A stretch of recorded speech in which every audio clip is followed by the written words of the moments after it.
What up? What up? Welcome back to the Sneaker History Podcast. Got my guys Robbie and Mike talk about a little chaos going on in the sneaker, at least in the sneaker world, sort of. But how you guys doing? How's your weekend? Good, man. You know, I want to be on this live so bad. Just knocked a 3-hour drive out, or 3.5-hour drive out in 3 hours. Boom, just a nick of time. That's the best feeling. Beating your estimated arrival time. It's like, yeah, what do you know? It's a constant game. Well, before you got on, Mike, Robbie was telling me about his weekend getaway little trip too, and was just saying how fast his new X3 is. So I feel like you guys are both on the same page. Meanwhile, Cam and I went out to the park here in Sacramento. You go out to like Miller Park by the river, and it's basically like lowriders and people just chilling. So we went out there. We got a little dumpling spot downtown. Drove out to sit by the river, watch the lowriders this afternoon. So nice. it was an excellent time had by all. Nice. But so what are you guys rocking? What are you guys copping? Oh well, I'm just gonna take it off my foot because it's still on. These ain't coming off my feet ever. These bad boys have been on since they got here. What I'm copping, they just came in the mail. Actually, it wasn't even for me. It's for my wife. I got them basically for free because I had a bunch of gift cards to Adidas, but the Swarovski Stan Smith. What? Nice. I should run and go grab them, but dude, they're so clean. They come in like an all-white box. Come with this super plush like dust bag. The Stan Smith emblem on the tongue, and then on the olive green on the heel tab are all covered in those crystals. I almost want to keep them for myself if I can fit a size, 5, and they're so good, man. That's awesome because so many times I think complete the project. Like the shoe will be great, and then it's just in a stock Adidas box or a stock Nike box. It's like exactly the project. That's really sick. So nothing to cop though. Nothing on your radar. I guess the one thing I copped, I hope it comes because I noticed that the order is a pre-order, which you don't really see them often. But I actually was able to grab the Cosmic Unity from Dick's Sporting Goods, but they won't actually ship until the 19th. So it's still up in the air. So it's one of those, like, I got a halfway, W, but it could also turn into an L according to a couple of buddies of mine who've done this and they've got the orders canceled. So fingers crossed. Nice. How about you, Robbie? Hope that goes well. What's up to Gregatron and Mario Restores? What up? Yeah, we got Goober in here too. A lot of people. I had a very nice random box show up from On Running today. I guess it came earlier in the week, trying to get this microphone out of the damn way. Oh, there we go. Yeah, there we go. It came probably this week, but this is On's lifestyle option. It's called the Cloud Nova. It's all fresh. So yeah, it doesn't have as crazy as a look with the tooling. It's still definitely an On shoe, but it has this knit upper. It fits really good. But here's what I'm interested in. The tongue is like almost like an ASIC gel light further apart, and the tongue kind of just comes across the top.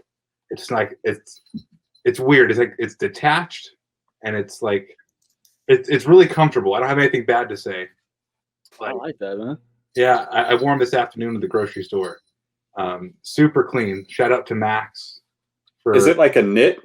Yeah, it's a knit that does. It's like it's all fused. There's no transitions.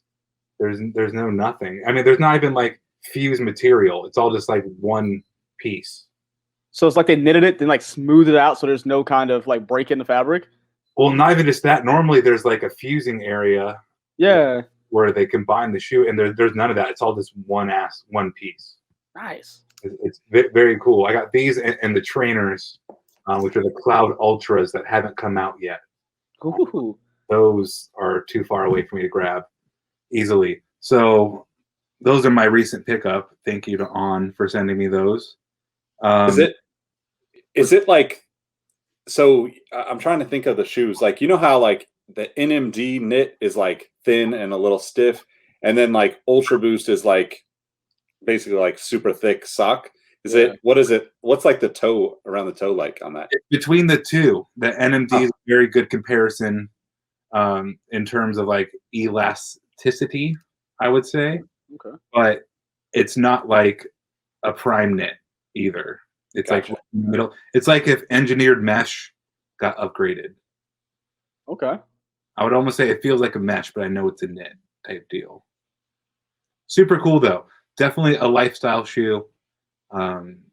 I had somebody reach out saying they bought a pair of Ons today through the influence, and I was like, influencer. But no, they really are great shoes. If you're looking for something different to run in, Sneaker History Run Club, tag us on what you're running in. But those are a great option. And when it comes to copping, I was pretty bummed out when I saw that the Syracuse High Dunks were women's only. So those are no option for me, and that kind of breaks my heart. So I'm full forward with the white-black question. I'm not going to lie to you. That's the white and red ones, the 25th anniversary. I wear those all the time because they're so wearable. We talk about wearability, and it's like a white and a simple color or lack of color in black question is just fire. So if you don't know the whole story, AI was supposed to wear a crazy colorway, like a Golden State Warrior colorway of the question, and last second he pulled an Iverson and was like, nah, and wore the white and blacks. They don't match. He don't like it. He didn't like it, and it's way cleaner. I mean, in modern expectations, wear the craziest fucking shoe you can on All-Star Weekend, but like that's just like white, black, clean. And it's also fun to know that Iverson really enjoyed himself in the area that weekend leading up to he partied for like 3 days straight and then won MVP. So you see people out here with their nutrition. Chris Paul's a vegan now, stuff like that. And Allen Iverson has got hammered drunk. It's like take shots, then go play. That's the way you do it.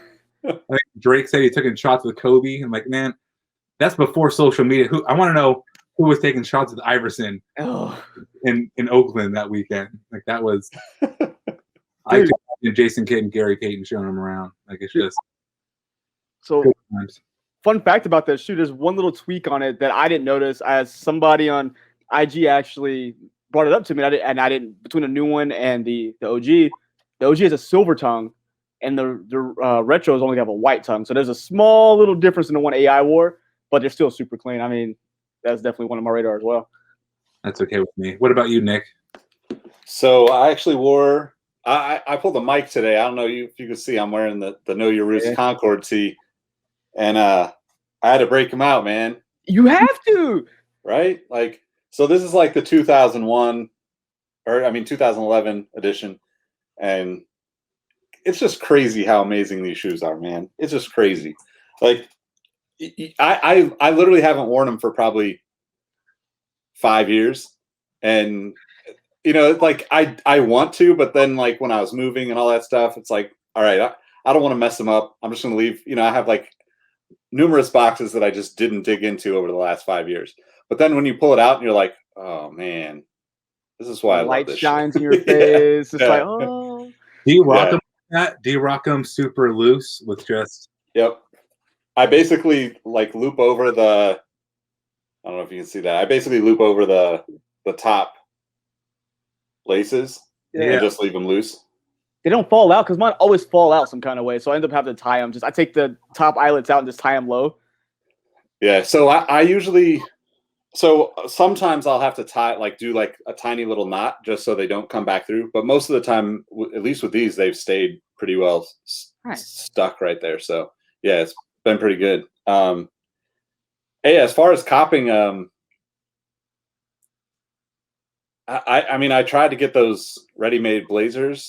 That's probably like the one thing that I'm like, it's been a while since I really regretted not getting a shoe. And like, you know, Greg and a couple other people helped try to get it, but man, just I think that's still on my cop list. You know, I'm not going to pay $500 or whatever they're going for, or $400. But man, I'm just going to keep an eye out and see if I can get my hands on a pair. That shit looks so fake. I thought that shit looks weird, like too weird to me. It looks. That's what I love about it. It's just funky as hell, man. It's so funky. I'm sure I didn't realize they were. I mean, I should have assumed they were going to be that much, but I didn't even look at the resale value on them at all. Yeah, $500. Are they? Yeah. Yeah. No, yeah. I mean, I'm definitely not paying that. But I think that's a shoe that will probably fall in price down the road because ready-made's like not the same popularity level as some of the other Japanese brands that have, skyrocketed. Like, skyrocketed. So I don't know. We'll see. But I guess let's see. Before we get into the topic for tonight, we should probably read a review. But just to give you guys a heads up on what we want to talk about, you probably saw in the last 4 or 5 days, I think it was 4 or 5 days now, story from Bloomberg on reselling sneakers. Kind of went all over the place. Everybody was talking about it. I had mixed feelings about even talking about it originally, but then we got some news that it turns out that this kid is like the son of a VP at Nike or something like that. So we're going to get into it. But before we do, I'm going to read a review real quick. Let's see here. This one is from Baby Daddy Nate, 5 stars, says, "Let's talk sneakers. In a time when we all try our best but end up with a sneakers L, it's fun to hear the banter between the guys and all laugh at the shoes we love but can't obtain." Amen to that, man. The wholesomeness of the crew show that not everyone gets the W, but we all enjoy the little things we put on our feet. Love the pod and always tune in. Thank you, Baby Daddy Nate. That's a great review. I totally relate to the whole thing. It's what it is. We got to find our wins somewhere else nowadays. I think that's the truth. Though, like I tried for a pair of taupes on Saturday, and not for me, for somebody else in Discord. It takes a village. I took him out, but it takes a village. Well, it's just so hard, man. Like when I try to get the Cosmic Unities through Hibbit, I'm like, oh, no one's gonna be on Hibbit. No one ever buys. That's not the first place they go. Man, I refresh my screen 5 seconds before the drop. It drops my screen, loads the sizes. Everything's sold out before I can even click on anything. So you're right. You just gotta take solace in the things that other things that make you happy than sneakers. Definitely. Well, I'm gonna toss this to you, Robbie, because I know you've been itching to go into this one. But I'm gonna throw the original article up so we can scroll through the first parts of it, I guess, to start. So that way, in case anybody hasn't seen it, they can check it out. But it's definitely kind of a typical big media writes about small, nuanced hobby or collector memorabilia type thing. I feel like they're trying to I don't know, they're just trying too hard. But so sneakerheads have turned Jordans and Yeezys into a bona fide asset class. When the pandemic presented a buy low opportunity, one college dropout hit the road and filled his truck with $200,000 worth of kicks. I think this little image here is probably the one that everybody saw floating around the internet, which I looked at it and just basically was like, well, a true sneakerhead didn't really go, like write or take this photo, right? But I don't want to pick on anybody. So what do you think, Robbie? Let's hear your thoughts on this. Contradictory to what you just said. Maybe a real sneakerhead did, because he's like, fuck it, I'm gonna put a Jordan 1 mid Chicago. Because that's like 2008 Chicago. So that's the real deal Holyfield in 2008. So we talk boo-boo about the Jordan 1 mid, myself included. So that was the option. So the article pretty much is like 95% about this West Coast streetwear dude. Yeah, West Coast Joe. Yeah, West Coast Joe. What else like drug dealers, by the way? Like, can we get just better names? No, it's like not even a good. I mean, whatever. He's a kid. I'm not gonna like hate on his wordplay. But what's interesting to me is like the article is like 95% him, and then it's like at the end, oh yeah, his mom's VP of North America. It's just like 5% that, 95% him, and like the VP of North America is the important part. Yeah. So his mom is Ann Hibbert, like I just said, VP of North. So this article came out, and they found Bloomberg in the article has records of like order purchases in her name for his business. Oh. And they're just like, oh, I'm a kid. I accidentally used my mom's credit card. Like, my bad, I'm 19. Which, to his credit, I definitely pulled that shit once. I was like, oh, you'll find this on the statement a month from now and I'll get yelled at, but right now I'm gonna get these shoes. So like that's a valid argument if your mom isn't VP of North. So everything flows back to mom. So it's like any excuse you have or any reasoning behind your connections or how you get, well, I'll go into discount codes here in a moment, but like how you get access to those, how somebody filling their Amazon marketplace with low demand Nike shoes and whatnot, he's probably hustling it. His mom isn't the VP of North America. So like that's why it all funnels back to that fact. So he's getting things in the article. It goes from things like he's buying Vapor Maxes, which we all see on sale for what, like $80, $100 off. So they're still $100, but make a 10 to 30% margin off that. He goes around to Nike outlets and buys up sales shoes. That's nothing new. And to get on a really weird side tangent, Jordy Shoeseum got banned from Nike outlets for doing that shit back in the day. Yeah, years ago. Yep. Oh wow, I didn't know that. Yeah. So That's like crazy. Banned from like Nike outlets. But again, let's funnel this back to the fact that this kid's mom is VP of North America. Yeah. He can be in a Bloomberg article saying, I drove from Portland through every single Nike outlet in every major city down to like the Southeast and hit up every single one, no repercussions. So there's level to this. Then I'll pass it to Mike. So in the nitty gritty of codes and everything, cut and dry, Nike policy is if you or a family member who acquires the shoes through your means, so your discount, some way in which you provide a shoe to them, if they flip that shoe, they are liable to be fired at Nike. And that's no news. We see it on Instagram every now and again of more high profile situations where somebody's falsifying like sample orders. But something as simple as one of my friends getting me a pair of shoes and then me flipping it, period. It doesn't matter. It doesn't matter if it's for profit or not. Me going and then selling the shoe. So cut and dry, you will be fired for that. But this Bloomberg article and what this kid outwardly portrays in the article, and upon further inspection, that's happening at the biggest level to where he has a whole business ranking in hundreds of thousands of dollars a year through his mother.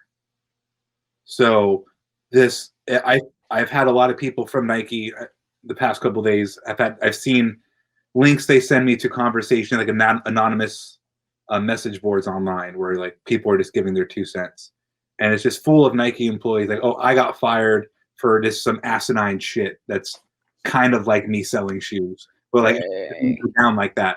And it's just list and list of just like firsthand accounts of like, this is BS, something needs to happen. Yes, so Jordan 3. Yeah. Of the Jordan. That's absolutely just crazy. Because I was in the beginning of the article, it's talking about him purchasing basically a lot of Yeezy with, I guess, Zions, whatever colorway it was, not really important. But the excuse of, oh, I didn't see it on the credit card, I can't buy it because he was spending upwards of, he had spent on that particular lot $132,000. I don't care how rich you are. If I spend $132,000 on my mother's credit card, I'm about to get slapped all the way out the house. Like, there's just no way you don't know what's happening.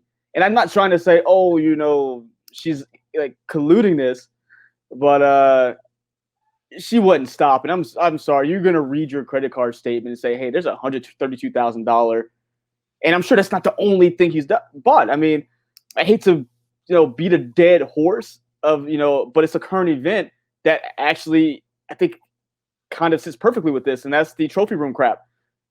I'm sure this kid was in cahoots with that at some point. But I'm just saying, like, if they're buying lots of this, that's just over and over. He's bought whatever it is they can get their hands on. He's going through all these outlets. There's just no way it cannot be known unless he has his own credit card and they just pay the bill blindly, which I don't see that happening. How old is he? What is he 19? How old is he? Something like that. Yeah, I mean, I just don't get it. And I'm not knocking the business of reselling because people are going to make their money, whatever. Yeah. Do I get ticked off when I can't get something? 100%. We all do. But I'm not going to tell somebody they can't have a business. But if you're not going to, again, the word fair is really loose in business, but if you're not going to play the game fair and you're already, head of, North America VP at Nike, your kid's going to skim off the top and make another few $100,000 a year. Something has to happen. There's just no way you can let that sit because now all these other employees are like, oh, we actually mean absolutely nothing, you people. Your consumers are like, oh, you really don't care about us either. So that's a double-edged sword there. They can lose that battle on two different sides of the frying. So it's not it's not just like the parent side. So obviously it's really out there to think that she doesn't know what's going on. So there's a post Coast Streetwear for the Kobe 4 undefeated pack, like the special edition ones that had all of the shoes in one pack. So he's selling 51 packs for $55,000 shipped in a full size run. So if your mama's not VP of North America, you're not getting 51 packs of like the limited edition only available at undefeated. Like there's every breadcrumb leads to her and her family selling products. So like as cut and dry as it can be, like you could say you don't understand. There's also an aspect in there in which she says that she disclosed his business in 2018. This is now 3 years later. Landscape of shoes is much different. Yeah, so like promo sample, like all of these orders, and he's not the only person in the trophy room where it's just every single like full size runs, like stock inventory, but like what an entire region of Foot Locker would get in one person, and he's gonna sell it wholesale. So Nick, stop right there. Yeah. So the mags. So in the Bloomberg article, he talks about he happened upon a warehouse where 4 mags were chilling, and you just don't happen upon like you're led by somebody at Nike. Somebody could be mom, could be somebody else. We don't have facts on that, but you just don't happen upon the back storage area of a Nike facility. Yeah, that's no way.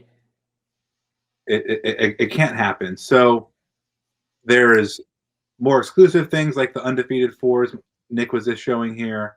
We've seen the Yeezys in this photo, Jordan 1s. But to kind of circle back to like the cheaper shoes, you get codes. So like Sneaker Steal is a good example. Probably not a good example, but it's an example. So like you get codes to sell the shoes for cheaper, right? So like I don't think Sneaker Steal sells shoes through their own avenue though. So that's why I don't think they're a good example of what I'm trying to say.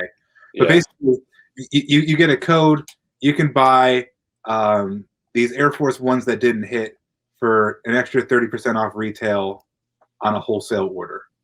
So they'll send you a full size run of some like big swoosh Air Force Ones. So you get them for $50 a pop. You then go sell them wholesale like he has here with all these pallets. Yeah. Amazon store, on your own retail front if you have one.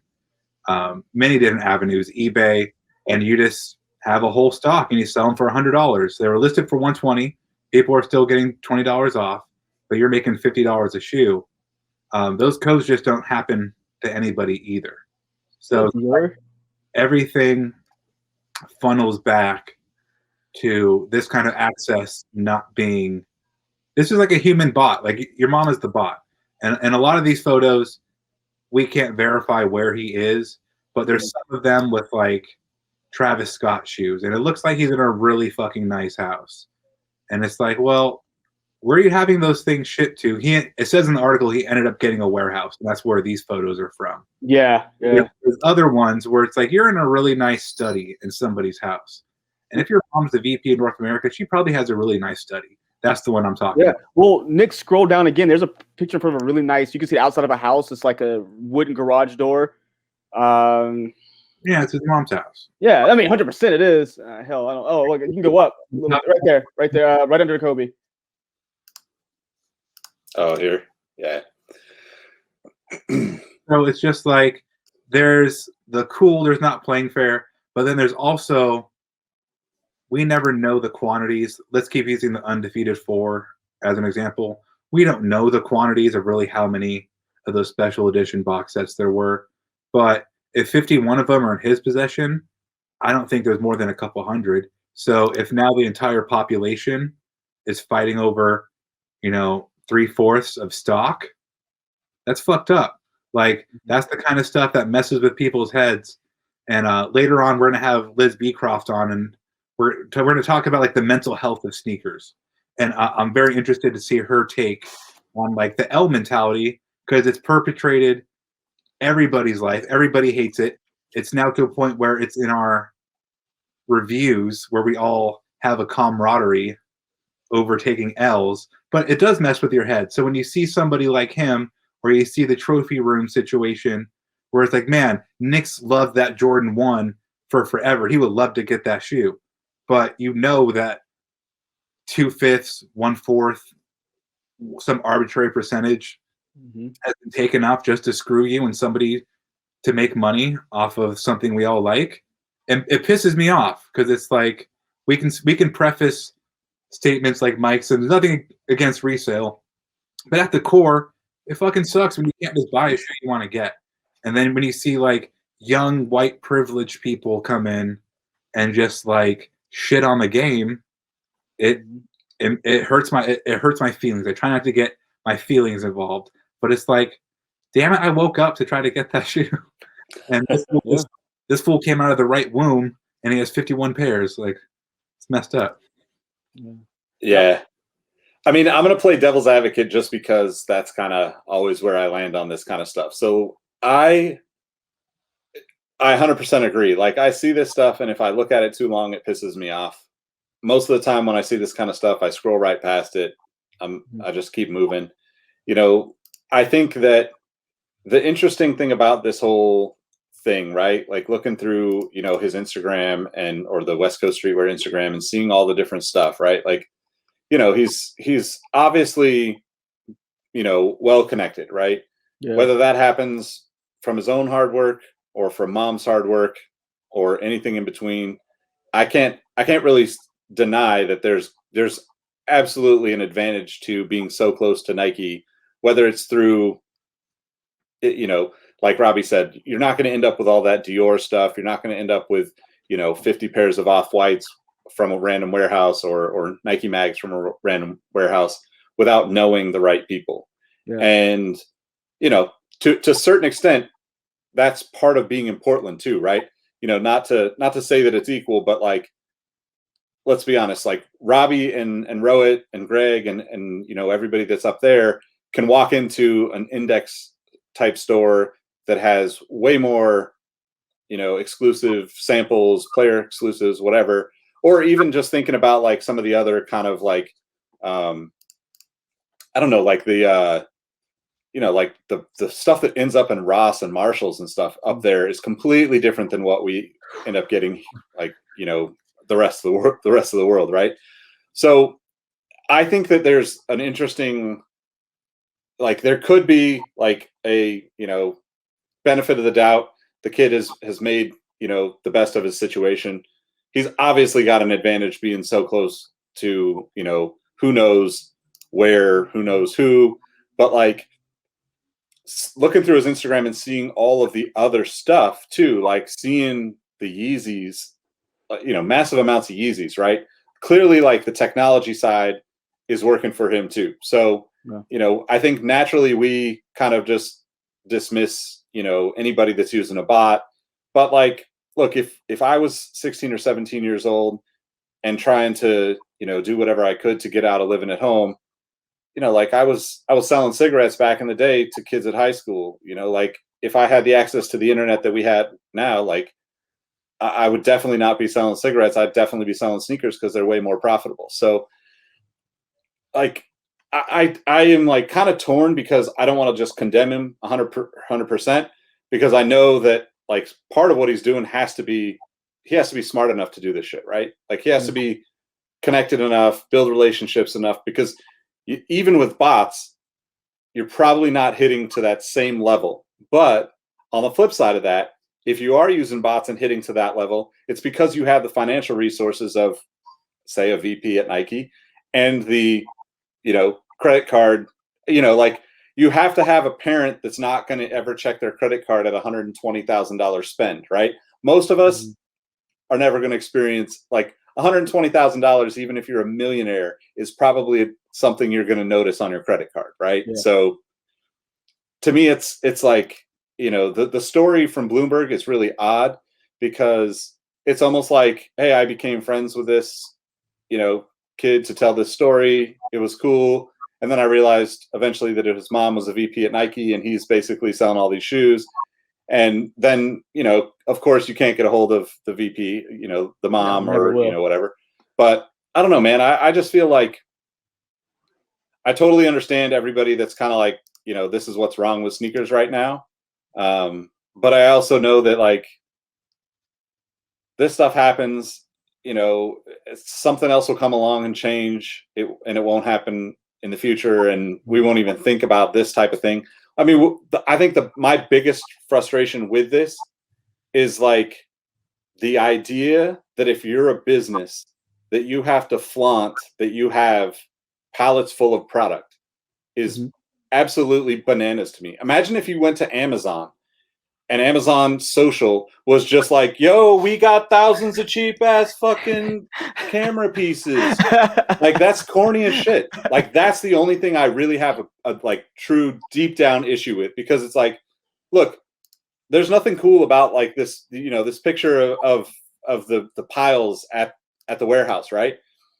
Like that's not cool. Like you're just like fucking up the product basically, right? Yeah, like why are you doing this?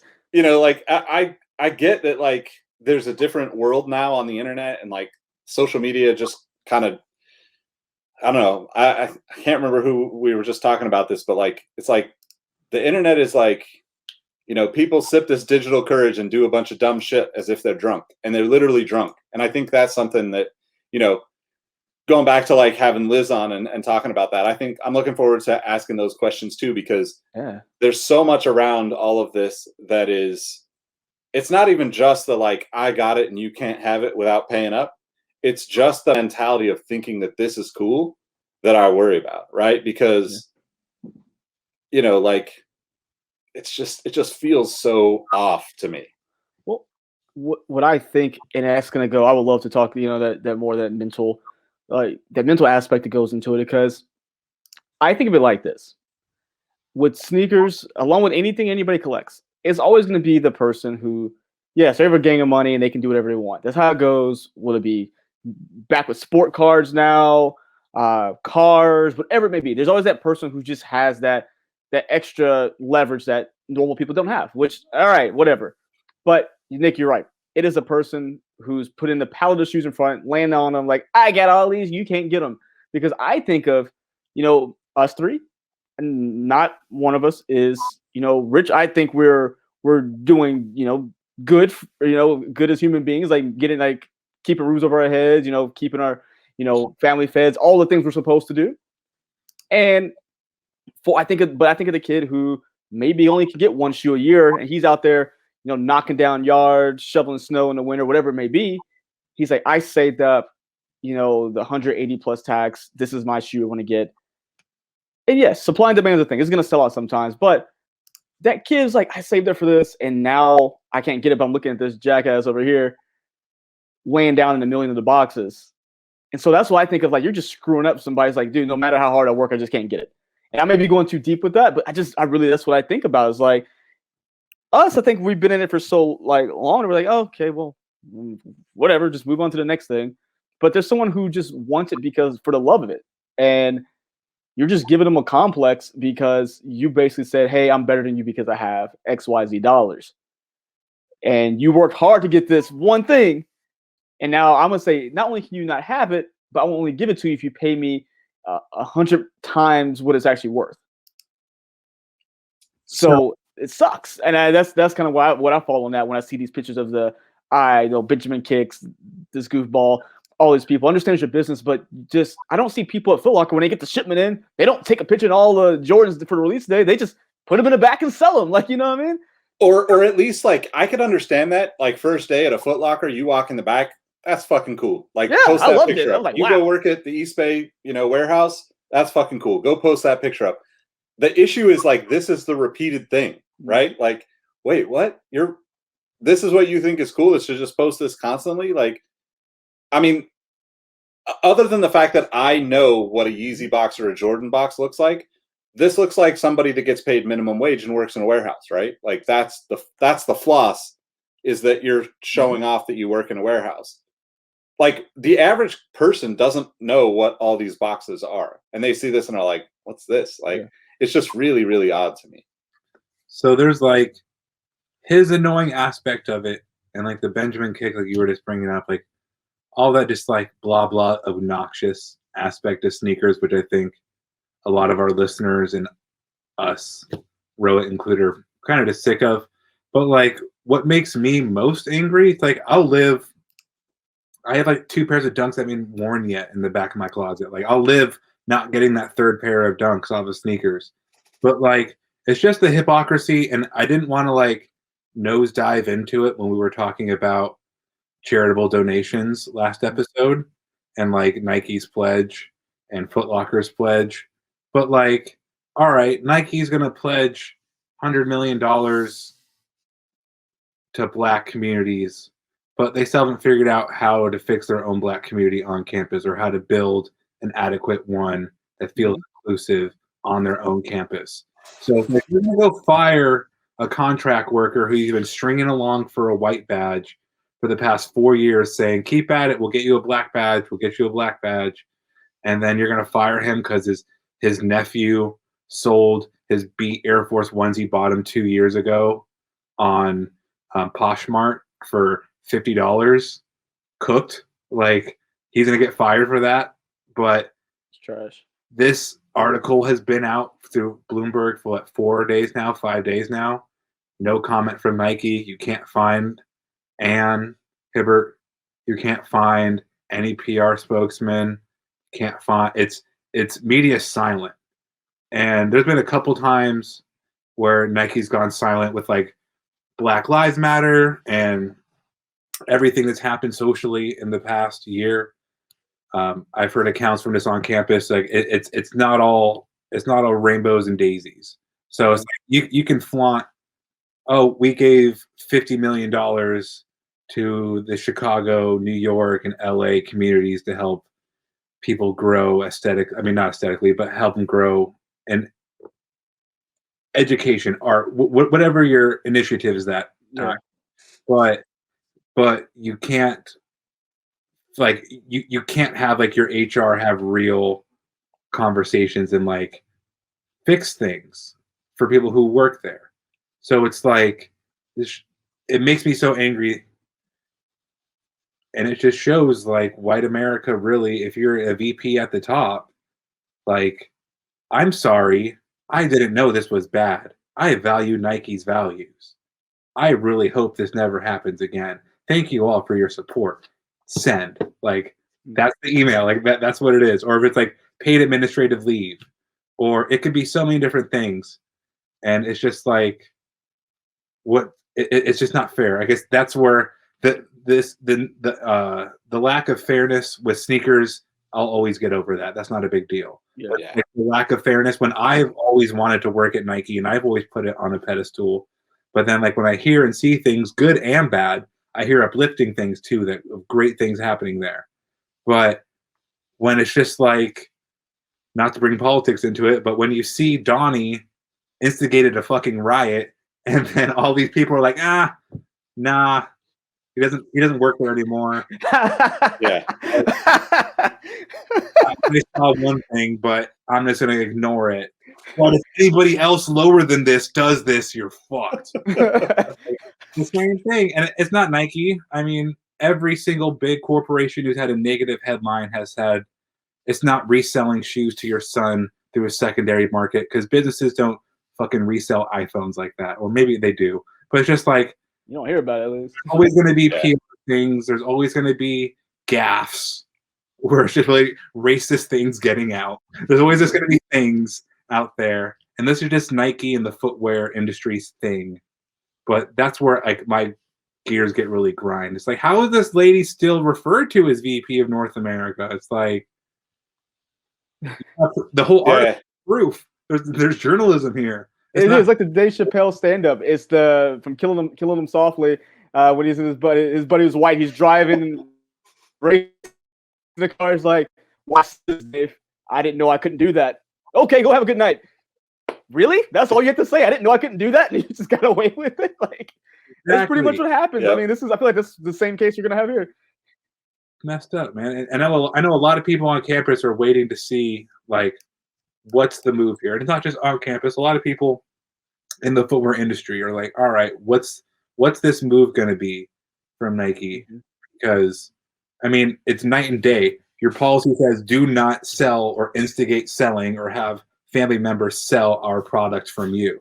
Yeah. There's a whole article about somebody like outlining that. So it's like, come on. Yeah, and I think this is, like you said, this is always going to be a footwear industry thing, right? Because the demand for sneakers and the hype that comes. I mean, this is just a thing, right? I'm sure the same stuff happens at Adidas. I'm sure the same stuff happens at, I mean, I know the same stuff has happened at Reebok in the past because I've seen people selling product that they were supposed to be giving away to students and student athletes. So like, I know this stuff exists at all these companies. I've worked in this business long enough to know that it happens regularly. You know, it's just a different variation with every situation, right? Like it's some different thing.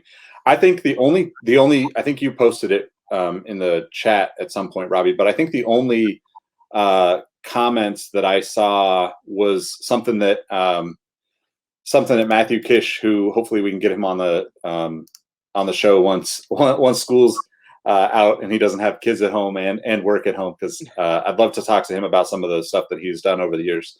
But the quote from him, or from the Portland Business Journal, was Bloomberg Business Week reported this week that Joe Hebert, son of Nike vice president and general manager of North America, Ann Hebert, used a credit card in Ann's name to purchase sneakers for his resale company, West Coast Streetwear.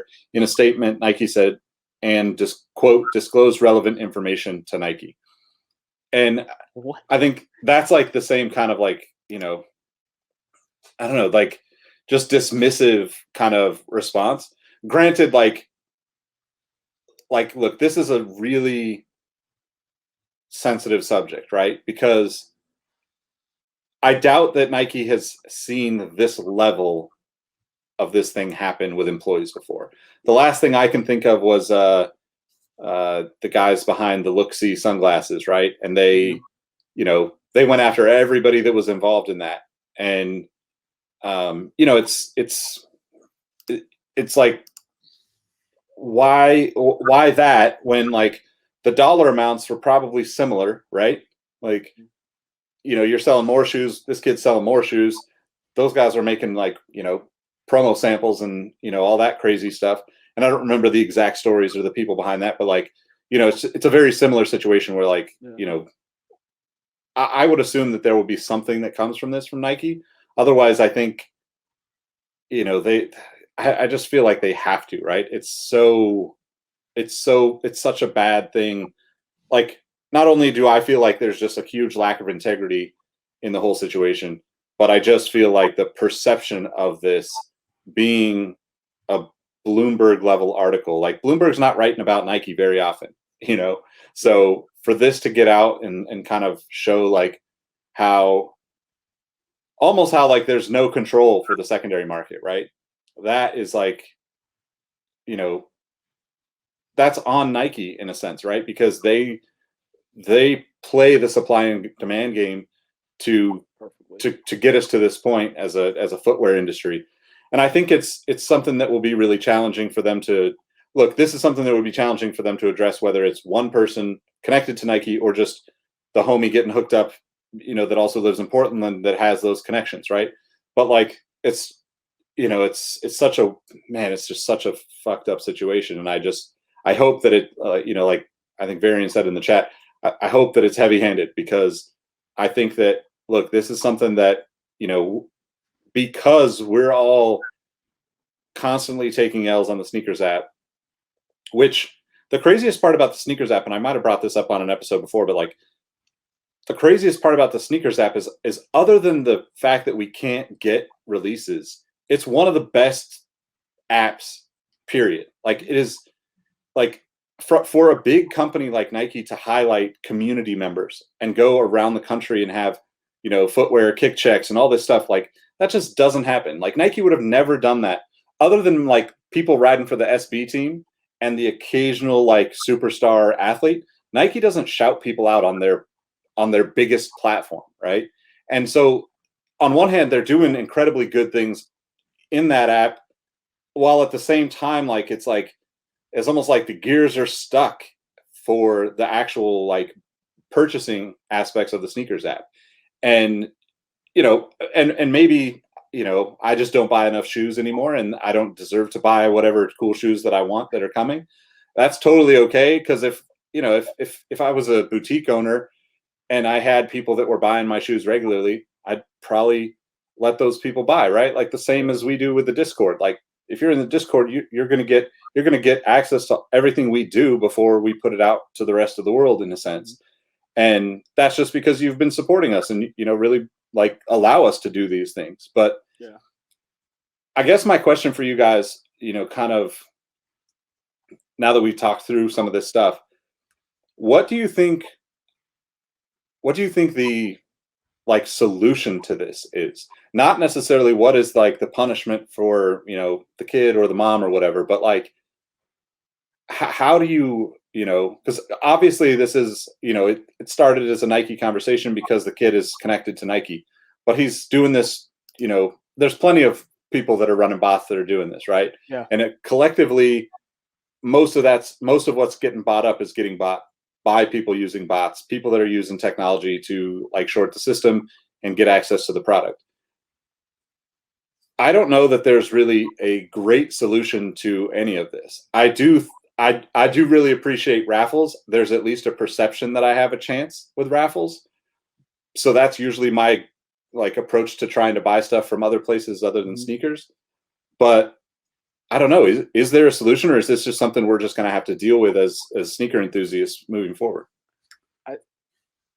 I don't know if there's actually a solution to going in and trying to make a better way to purchase things, because technology has just come so far and people have so much access to it that it's just really kind of just, I don't know, it's kind of ridiculous. People are too smart for their own good sometimes, and not that I guess that's a bad thing, but it's just something I think we're going to have to kind of ride the wave on until they can figure out how to just block the cloned IP addresses or whatever it is that people are using with these bots. I don't know if there's a real way to block it. I mean, the best thing we saw as of late was Union just asking a simple question, which blew everyone's mind. You're like, oh, I didn't know that was going to happen, which if that's the case, I mean, just ask the question, build the extra layer of protection and just ask one simple question.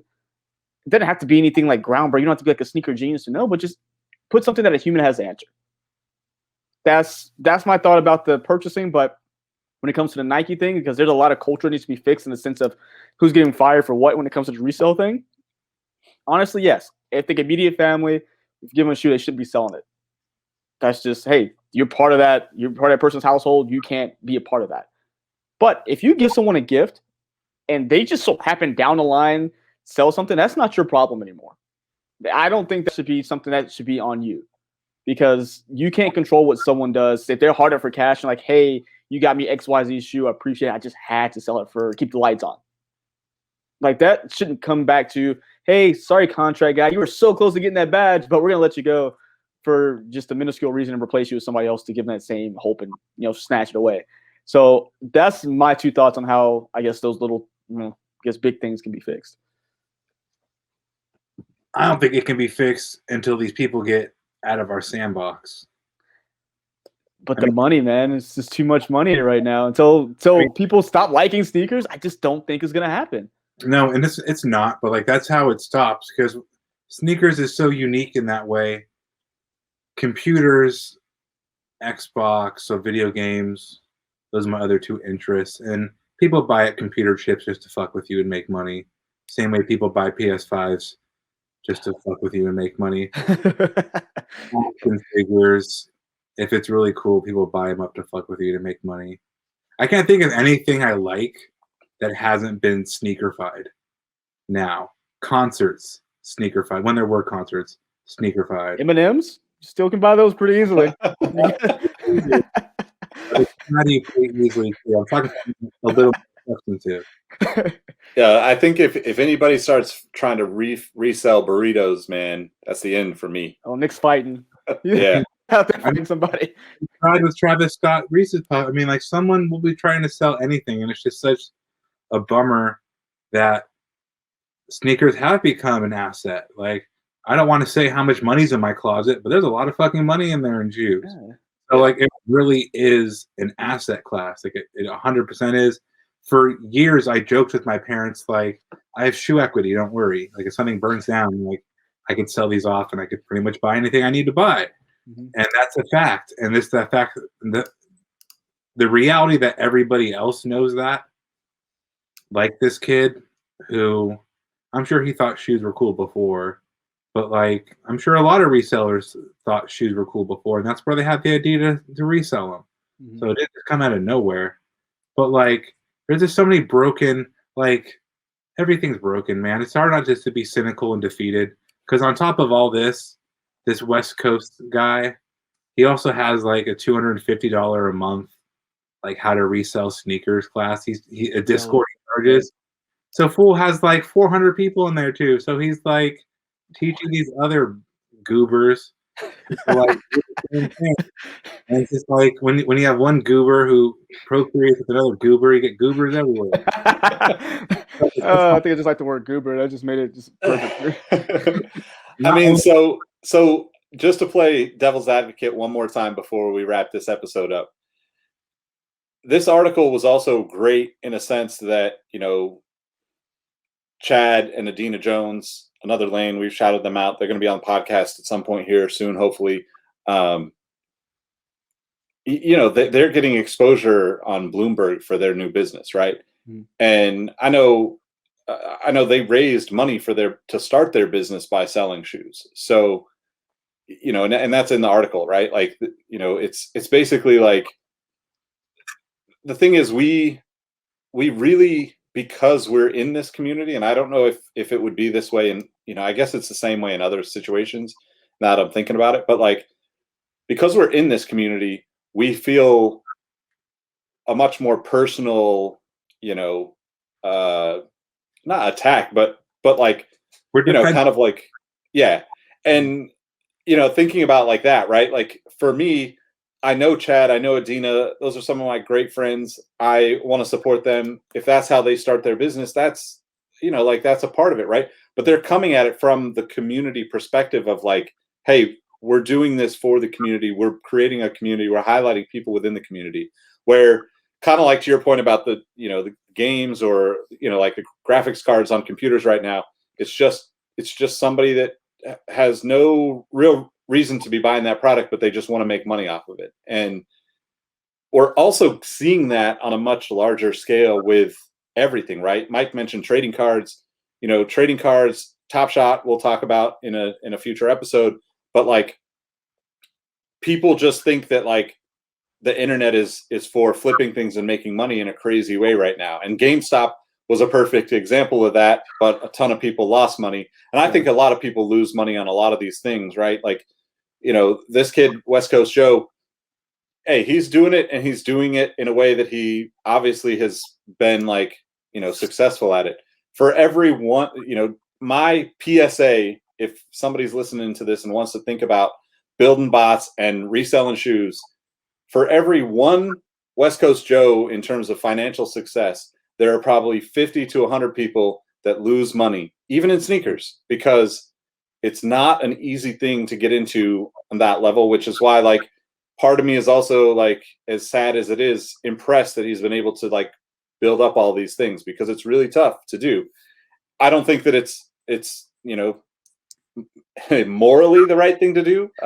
But maybe I'm wrong, and maybe that's the the thing. But I think it's just tough because when we're in the community, right? Like I'm thinking about like car stuff, right? If you listen to this and you're into Hondas, you know the price of Spoon stuff, Mugen stuff, Cusco stuff, like everything from back in the day is 5, 10, 50 times more expensive than it was, when you first could have got it. Like I know people that I have sets of wheels in my garage that I paid $500 for that I could probably sell for $2 or $3 grand now because of the demand that's out there. Hey. And it's a little bit different than, the sneaker thing because the sneakers are new and like the games are new, right? The PS5 is new, the video cards are new. Even like, taking a step further and like the cook groups that are selling, heat lamps for the patio and inflatable pools, all those things are turning regular consumer items into commodities to try to profit off of. And at the end of the day, the average consumer just gets completely effed in that situation. And that's really, really tough for me. But I don't know. I do think that like it's interesting because like, as you said, sneakerfied, right? Like that's a great terminology because that's really what it's been. It's like there was this way to flip these things, make a little bit of money here and there, and then all of a sudden like you have a StockX that, for better or worse, changes it to where it makes it easy to go through those transactions. Mm-hmm. Look, we're going to all probably sell shoes occasionally. Most people are going to sell shoes when they, either need to get rid of them or need a new pair or whatever. Mm-hmm. That always happens. It always has. It's happened for forever, right? Like garage sales, eBay, whatever it is. But now we're just in a point where everyone has the mentality of if I can get it first, I can charge the guy behind me more. And I think that's like the exact opposite of what the sneaker community and like my experience in sneakers has been all this time. Because even when I was lining up for stuff, back in the day, if I didn't get my size, I wasn't taking it home to try to flip it. I was taking it home to get it to one of my buddies that wore that size, or I was trying to trade somebody at the back of the line to get, or in the front of the line, vice versa. That was just part of lining up. But I think now, like the kids that line up are probably just after the quick buck. Maybe Give me that 5.5. Give me that 5.5. Oh, dude, I hated that. It's like you clearly are like 4'11", but you ask them for a size 12. Those don't add up right. Not a big dick, dog. But they're wearing flippers. That's what it is. I saw Chad in there. I'm never gonna say shit about Chad because I like Chad, and I'm biased like that. Like he's pretty much doing the same thing, but he's just doing it correctly. And what's correctly? It's arbitrary. It's perspective. It's how you feel about it. Not being a dick. That's what it is. That's the right way. I bought a pair of shoes off Chad. They were immaculate. I'm very happy with my transaction with him. Yeah. And he's helping other people now with another lane, right? Like that's the beauty of that. Is like taking that whole system and being like, hey, like this is how you could sell some shoes too, and like we'll bring the community in, the people that are interested. You won't have to deal with the the bots or whatever other craziness that's going on the other side of the game, kind of. Yeah. So, all right, I don't know, man. I was hoping that this conversation would make me feel better about this, but took a different turn. Honestly, what I'm feeling right now, I'm just hungry as always. That's the nature of the beast. Like I don't really have no solution, just always hungry, always craving a burrito. Need a burrito sponsorship. Yo, I would love a burrito sponsorship. They could just start sending us stuff like once a week. That would just make me happy. I had ramen before we recorded, so I'm like, oh yeah, the whole time. Robbie's ready for a nap. Yeah, he's done. He's done for the day. My weekly ramen bowl, none of that top ramen shit. But we had that conversation. He said we do it real here. We had that another time. Right. Well, we just hit the hour mark, so appreciate all of you rocking with us. If you haven't, we've been talking it up a little bit, but Patreon, Discord, we got trivia night coming up in about a week, so I would suggest jumping in. We got a cool giveaway. If you're in before well, you won't hear this, so yeah. But anyway, we got another giveaway for next month too. We'll announce that soon. But we appreciate all of you listening. Guys, let them know how they can find you. Yeah. Mike Guillory, you can find me on Instagram and Twitter at MadWatcher789, and of course on YouTube at Mike Guillory. Robbie, where can you find you, buddy? You can find me happily posting my Laker meme because we won for the first time in 5 games. Ooh, you needed that one. At RAHBEE702, and it's only better when it's against Steph Curry and the Warriors. So that's good. Where can they find you, Nick? At Nick Engvall, NickEngvall. More importantly, just follow at Sneaker History for us on all the platforms. Got a new Twitch channel, YouTube, Instagram, Twitter, Tumblr. Think we got a Everywhere. Pinterest, but I don't post to it anymore. Grubhub. Facebook, yeah, Grubhub, yeah. Spotify, no. But no, we appreciate you. Thanks for rocking with us, and we'll catch you on the next one. Peace. See you. Bye.